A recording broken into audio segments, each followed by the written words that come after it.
Fox News' Kirsten Powers was recently interviewed by Real Clear Politics about what it's like to be a liberal at the conservative media company, and she had some interesting opinions on that. Let's watch. Do you know when David Brooks went to work at the New York Times, he like asked some people there, people you and I have heard of, to like go to lunch with him, and they said, "Why?" So people that worked at the Times? Yeah. So I got to ask you, do you get that at Fox? You're the liberal at Fox. No, not at all. People are really nice at Fox. They are?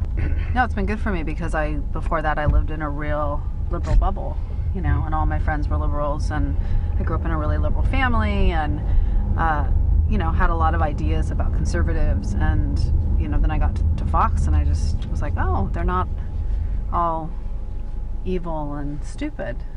Conservatives. Yeah, you know, and you know, wonderful people, really different view of the world than I have, but very well thought out view, and yeah, no, they've been really great to me.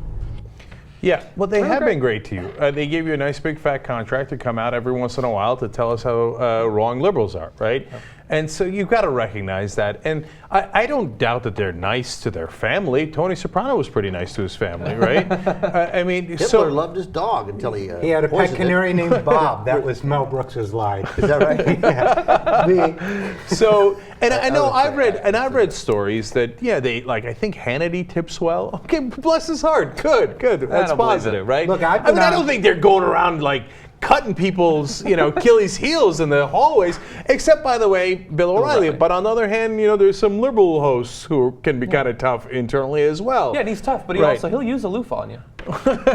First of all, I want to see more of that show. Yeah, it looks like the Real Taxi Stories on HBO or whatever that thing was. What was it? It's white people in parking lots getting out of the parking lot. It's like Jerry Seinfeld. Yeah, right. No, it's clearly it's such this, and like the whole thing takes wait till you're on the road. Like we don't need the. Right. We don't need you backing up, leaving the freaking parking lot of Real Clear Politics. Well, I will say, I've been on Fox a couple times in their New York studio and in their DC studio, and they're very nice. They are very nice. Yes. Yeah. But they're also corporate whores. I mean, I didn't know how to phrase that more gently. I mean, look, they're just, to them it's a job. They're ethics free, and they're like, okay, we're showing up, we're going to slam. The only person I liked there was Greta Van Susteren.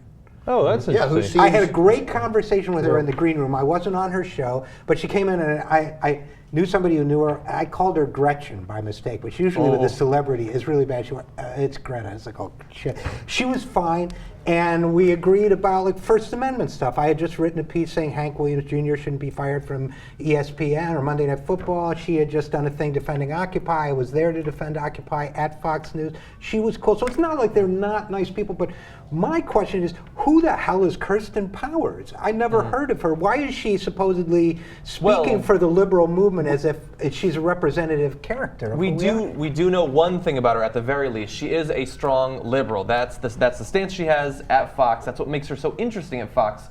Well, to test whether she actually has the liberal credentials that she claims to have, J.R. Jackson went back and put together a little mashup of some of the things that she's said on Fox News. Let's watch and evaluate for ourselves. I have to say this actually jibes with sort of real life experience that I have found, especially as I came into more contact with conservatives as I got older, because I used to really live very much in a Democratic bubble when I worked in politics.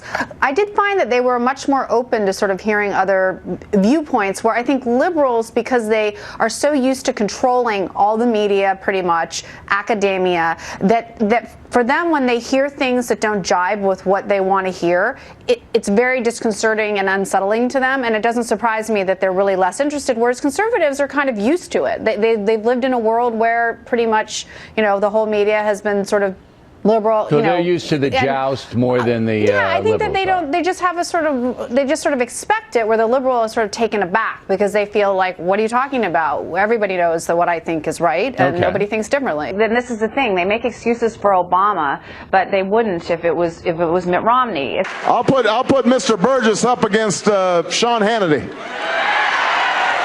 He'll tear him up.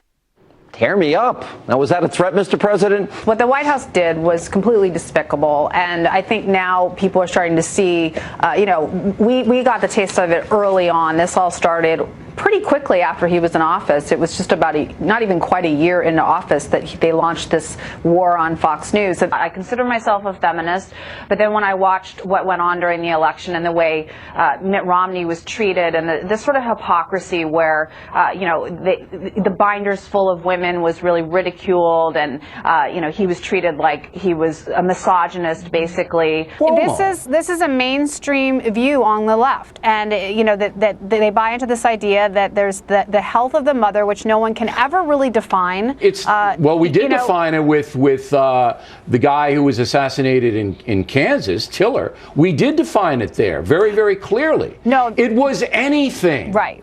And I think that this is why when they survey women and they ask you, do you consider yourself a feminist? Most women say no, because the feminist movement is so one-sided. It's just, it's really just always carrying water for the Democrats. And the thing that I love about that clip that you showed of him at the beginning is that he says there's this one news station, I have one news station that attacks me all day long.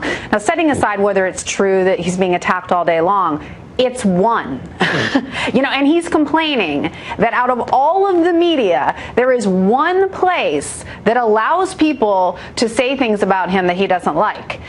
Let's get a little perspective. I think any president would be happy if that was their situation. If you're going to go out and claim that you are the party of women, give me a break. I think that's really well said.